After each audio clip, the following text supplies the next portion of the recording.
AI AI মধ্যে সবাই জানি, হ্যাঁ, অ্যাডোবি ইলাস্ট্রেটর। আমি ভুল বলছি? এআই মানে অ্যাডোবি ইলাস্ট্রেটর না? That is also right, but যে বিষয়ে আমরা কথা বলতেছি এটা হলো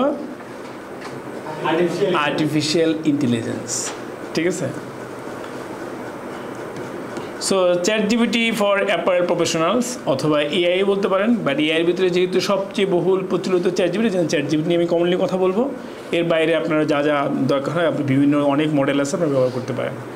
সো মেইনলি আমাদের যে বেনিফিটগুলো ChatGPT থেকে আমরা অ্যাপারেল ইন্ডাস্ট্রির জন্য নিতে পারবো সেটা হলো faster go to market timelines, মানে মার্কেটের সিচুয়েশনটা কী সেখানে খুব দ্রুত যেতে পারবো।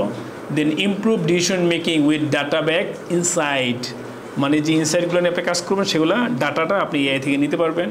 Reduce workload on repetitive task, যে একই কাজ বারবার আপনার করা লাগে সেটার জন্য আপনি স্ট্রাকচার দ্বারা করতে পারবেন। Then enhance customer experience with personalised interaction, মানে যখন যে বিষয়ে বায়ারকে যে মেল দেওয়া দরকার সেইভাবে আপনি কাস্টমাইজ করে যখন বায়ারকে মেল দিবেন, মানে পার্সোনালাইজ করে, তখন বায়ারের সাথে আপনার ভালো একটা সম্পর্ক তৈরি হবে, ঠিক আছে? আর সেই কাজগুলো করার জন্য কী কী লাগবে আমাদের? মার্কেটিং অ্যান্ড মার্চেন্ডাইজিং পার্টে ChatGPT বা এআই আমরা কীভাবে ব্যবহার করতে পারি।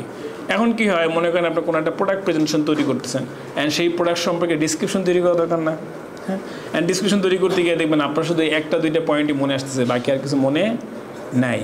বাট এআইয়ের কাছে এরকম অনেক ডাটা আছে, যেরকম অনেক রিসার্চার যারা বিভিন্ন প্রোডাক্ট ডিসক্রিপশন করতে গেলে কোন কোন কোন কোন পয়েন্টগুলো নিয়ে তারা ডিসক্রিপশন দিচ্ছে, সেটা তুমি এআইকে বলি যে তুমি আমাকে একটা জ্যাকেটের ডিসক্রিপশন তৈরি করে দাও, জ্যাকেটটা দেখতে এরকম, অথবা আপনি পিকচার দিয়ে বলেন যে এটার ডিসক্রিপশনগুলো পয়েন্টগুলো আমার তোকে দাও, তো আপনাকে যে সে যতগুলো পয়েন্ট দিল অতগুলো পয়েন্ট ডিসক্রিপশন নিয়ে তখন আপনি আপনার প্রেজেন্টেশন তৈরি করলেন। অথবা কোনো একটা প্রোডাক্ট কোনো সোশ্যাল মিডিয়াতে পোস্ট দেওয়া দরকার, আমরা সময় দিই না আমাদের ব্র্যান্ডিংয়ের জন্য যে এই প্রোডাক্ট নিয়ে আমি কাজ করতেছি যেটা সামনে আসতেছে, অথবা লাস্ট সিজন আমি এই প্রোডাক্ট ডেভেলপ করলাম, সেগুলোর ডিসক্রিপশন থাকা দরকার না? সো ডিসক্রিপশনগুলোতে আমি কোথায় ভালোভাবে পাবো? ChatGPT থেকে অথবা যে কোনো একটা এআই মডেল থেকে। দিয়ে হলো অ্যানালাইজ মার্কেট ট্রেন্ড। এখন মার্কেট ট্রেন্ড অ্যানালাইজ করার জন্য কিন্তু অনেক ম্যাগাজিন, অনেক নিউজ পেপার, অনেক ওয়েবসাইট আছে। কারণ আমি আসলে কোনটা দিয়ে কীভাবে কাজ করবো?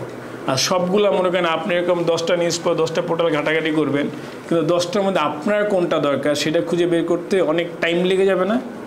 সো সেই ক্ষেত্রে আপনি কী করতে পারবেন, আপনি এর সাথে অনেক নিশ মার্কেট নিয়ে চিন্তাভাবনা করতে পারেন। যে আমি সুইমওয়ার নিয়ে কাজ করি, তাহলে এই মুহূর্তে নেক্সট সিজনে সুইমওয়ারের চাহিদা কোন কোন দেশে কেমন, সুইমওয়ারের 20টা ইম্পোর্টারের চার্ট আপনি লিস্ট আপনি চাইলে ChatGPT থেকে বের করতে পারেন। সুইমারটা কোন সময়ে বেশি বায়াররা অর্ডার প্লেস করে সেই সময়ের আগে থেকে আপনি কাজ শুরু করবেন। নিশ্চয়ই শীতকালে সুইমারের অর্ডার বেড়ে যাবে না? হ্যাঁ, শীতকালে একটু উইন্টার প্রোডাক্টের চাহিদা বেড়ে যাবে না? সো এইভাবে করে আপনি ফ্যাশন ট্রেন্ডটা কখন কোন দিকে যাচ্ছে, বা এই এখন যদি আপনি চিন্তা করেন যে 2026 সালের সামারে কোন কোন কালারগুলোর চাহিদা বেশি হবে, আপনি সেই ChatGPT জিজ্ঞেস করলে সেরকম অনেক ধরনের আর্টিকেল আছে।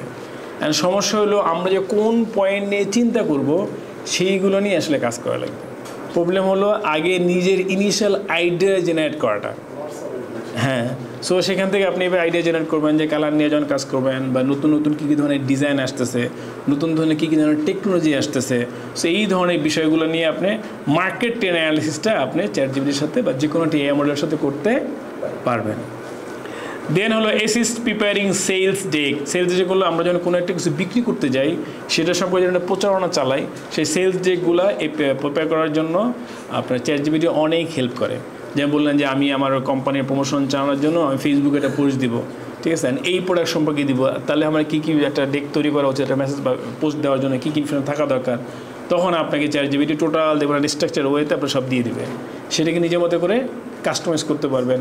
অথবা আপনি বায়ারকে একটা মেল দিবেন, ঠিক আছে, কীভাবে, যে আমি আমার কোম্পানিকে বড় আকারে প্রকাশ করার জন্য আর 10টা বায়ারকে মেল দিব, এটাও সেলস ডেক। সো বায়ারকে মেল দেওয়ার সময় তাহলে কোন কোন বায়ারকে কোন কোন বিষয়ে মেল দেওয়া উচিত সেই বায়ার সম্পর্কে আপনি চাইলে ChatGPT অ্যানালিসিস করতে পারবেন। আপনি মেনশন করা লাগবে কি শুধু বায়ারের নেম, অ্যান্ড একই নামের অনেকে থাকতে পারে, সেই ক্ষেত্রে কান্ট্রি বা বায়ার সম্পর্কে বা বায়ার ওয়েবসাইট সম্পর্কে আপনি দিয়ে আপনি তাকে বলতে পারেন তুমি এই বায়ার সম্পর্কে অ্যানালাইসিস করো, আমাকে এই বায়ারের পেইন পয়েন্টগুলো দাও। অ্যান্ড পেইন পয়েন্ট সম্পর্কে তো আমরা জানি না, হ্যাঁ, মানে যেখানে ব্যথা থাকে আর কি, ঠিক আছে। কারণ হলো প্রত্যেকটা বায়ারের কিছু পেইন পয়েন্ট আছে, মানে তার কিছু চ্যালেঞ্জ আছে সে যেটা ফেস করতেছে। সেগুলো যদি আপনি জানতে পারেন, আর আপনার সমস্যা যেটা মনে করেন বিয়ে হয় না, উদাহরণস্বরূপ বলতেছি, সো ওনাকে যদি বিয়ে নিয়ে কথা বলি উনি কিন্তু খুব আগ্রহী আমার কথা শুনবে, ঠিক আছে। আর ওনার মনে করেন বিয়ে হয়েছে কিন্তু সমস্যা ঝামেলা একটা তাবিজ দিয়ে দিলে ঠিক হয়ে যাবে।